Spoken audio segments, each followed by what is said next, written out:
Respiratory tract को बाहर की तरफ से, फिर अंदर की तरफ चलेंगे कि अंदर कैसे इसका डिवीजन हुआ है। ओके, तो ये एक नॉर्मल रफ डायग्राम है, इसे क्लियर डायग्राम नहीं समझिएगा आप लोग। होता क्या है एक्चुअली कि समझते हैं कि माउथ को अगर साइड से हम व्यू करेंगे तो हमें क्या क्या ऑब्जर्व करने की जरूरत है माउथ में। आप ध्यान दीजिएगा कि यहां हमारा होता है नोज। ओके, नोज के बाद ये हमारा माउथ है। तो पूरे हेड में 3 जगह डिविजन्स आपको दिखेंगे। एक बकल कैविटी यानी बकल कैविटी और नेसल कैविटी के बीच पहला डिवीजन, और नेसल कैविटी और ऊपर के हिस्से ब्रेन के बीच में डिवीजन। तो जो एरिया नेसल कैविटी और ब्रेन को कहते हैं, माने जो बोन ब्रेन और नेसल कैविटी को अलग करता है उसे कहते हैं क्रिब्लिफॉर्म प्लेट ऑफ इथेमॉइड बोन। ये जो एरिया आप देख रहे हैं, ये जो लाइनिंग आप देख रहे हैं जो ब्रेन और नेसल कैविटी को अलग करता है, ये क्रिब्लिफॉर्म प्लेट ऑफ इथेमॉइड बोन कहलाता है। क्रिब्लिफॉर्म प्लेट ऑफ इथेमॉइड बोन। और ये जो प्लेट आप देख रहे हैं जो नेसल कैविटी और बकल यानी हमारे माउथ और हमारे नाक के एरिया को जो बांटता है bone, this is called palate. ठीक है, डाइजेशन में हम ये पढ़ चुके हैं, फिर भी एक छोटा सा रिव्यू आप देख लीजिए कि पैलेट 2 तरह के होते हैं। एक हमारा हार्ड और एक हमारा सॉफ्ट। यानी आगे के बकल कैविटी के डिविजन्स को, यानी यहां से यहां तक के पैलेट को, यहां से यहां तक के पैलेट को कहते हैं हम हार्ड पैलेट, और इसके पीछे वाले एरिया को कहते हैं soft palate. Okay, hard palate bone से बना होता है। ओके, और soft palate normal muscle tissues और कार्टिलेज के कॉम्बिनेशन से बना होता है। ठीक है, बाकी इसके बारे में ज्यादा जानने के लिए डाइजेशन वाला वीडियो आप देख सकते हैं। तो चूंकि हम रेस्पिरेशन पढ़ रहे हैं तो ज्यादा जिक्र नहीं करूंगा इसके बारे में। अब इस रीजन में माउथ और नेसल कैविटी के बीच एक सिमिलरिटी है कि हवा नाक से जाती है और फूड माउथ से जाता है, और दोनों की ओपनिंग एक जगह मैच करती है यहां पर। ओके, यानी हवा नाक से होते हुए यहीं से बाहर आएगी और फूड यहां से होते हुए यहां से बाहर आएगा। ठीक है, तो हवा और भोजन कुछ देर के लिए एक कॉमन पैसेज को यूज करता है। ठीक है, तो ये जो नेसल कैविटी है इसकी ओपनिंग यहां और इसकी क्लोजिंग यहां। तो ये एक्सटर्नल नेसल कैविटी और ये internal nasal cavity. Okay, buccal cavity ये ओपनिंग इसका और ये इसका क्लोजिंग। ठीक है, तो फूड और एयर इतनी दूर तक के लिए कॉमन पैसेज यूज करते हैं। फिर एयर चला जाता है विंड पाइप में और फूड चला जाता है फूड पाइप में। तो ये विंड पाइप और फूड पाइप आप देख रहे हैं। विंड पाइप की जो ओपनिंग होती है कहलाती है लैरिंग्स।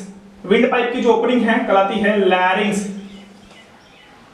ओके, और फूड पाइप के ऊपर का जो हिस्सा दिख रहा है खुला हुआ, ये कहलाता है फेरिंग्स। अब सवाल है फेरिंग्स, बहुत अच्छा पार्ट है। फेरिंग्स जो हमारा है ये क्या होता है?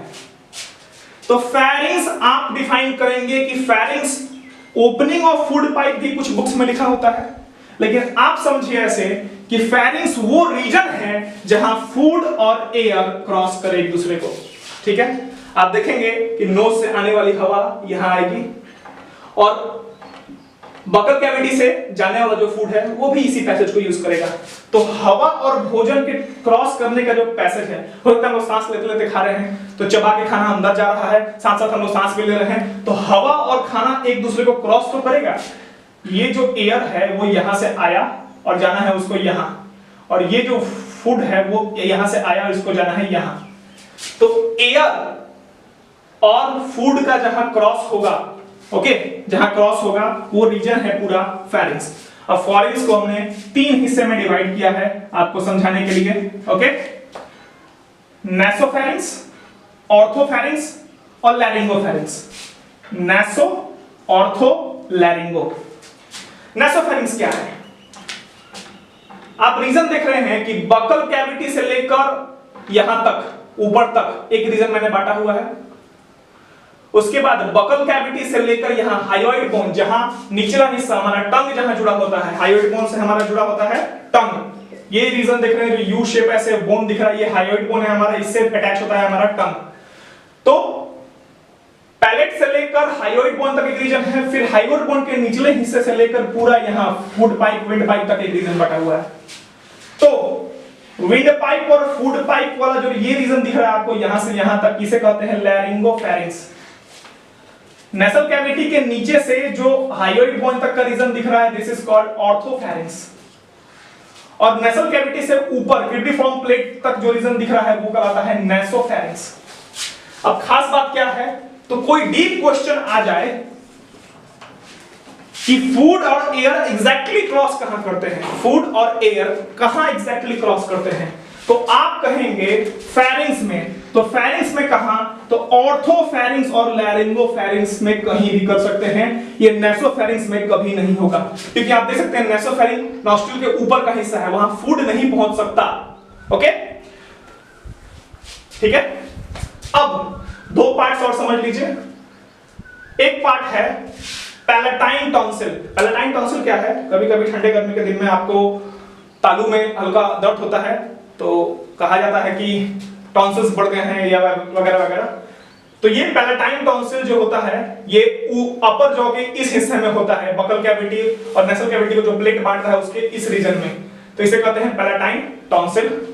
और नेसल कैविटी के एकदम एंड पॉइंट पे ईयर की एक छोटी सी ओपनिंग होती है, ईयर का जो हमारा ऑडिटरी कैनाल है वो यहां आके खुलता है। ओके, तो ईयर का जो ऑडिटरी कैनाल है इस रीजन में आके खुलेगा, इसे कहते हैं स्टिच्युएन ट्यूब। ओके, ये ट्यूब है, सॉरी स्टिच्युएन ट्यूब। तो ये हमारे ऑडिटरी कैनाल की ओपनिंग है, ठीक है। कभी कभी ईयर ड्रॉप डालेंगे तो उसका हमेशा फ्लेवर मुंह में भी आ जाता है, तो वो इसी ओपनिंग से हल्का माउथ में ड्रॉप आ जाता है, ठीक है। तो ये स्टिच्युएन ट्यूब की ओपनिंग है जो होती कहां पे है, तो आप कह सकते हैं नासोफेरिंक्स में। ओके, पैलेटाइन टॉन्सिल कहां एग्जिस्ट करता है, तो कह सकते हैं आप ऑर्थोफेरिंक्स में। कहां फूड और एयर क्रॉस होता है, तो फेरिंक्स में, और फेरिंक्स में किस रीजन में, तो ऑर्थो लैरिंगोफेरिंक्स में। ओके, लैरिंक्स क्या होता है, तो ये ओपनिंग ऑफ विंड पाइप है।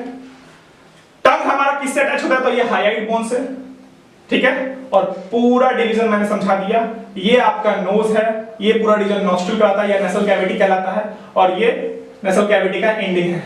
अब इस हिस्से को हम लोग ब्रॉडली समझेंगे कि नोज के अंदर एयर जाता है, किन किन पार्ट से मिलता है, कैसे कैसे इससे कांटेक्ट होता है, और कैसे ये एयर प्यूरिफाई होकर अंदर की तरफ आता है। तो सिर्फ इस नोज रीजन से लेकर अंदर के इंटरनल नॉस्ट्रिल तक का रीजन हम लोग समझेंगे।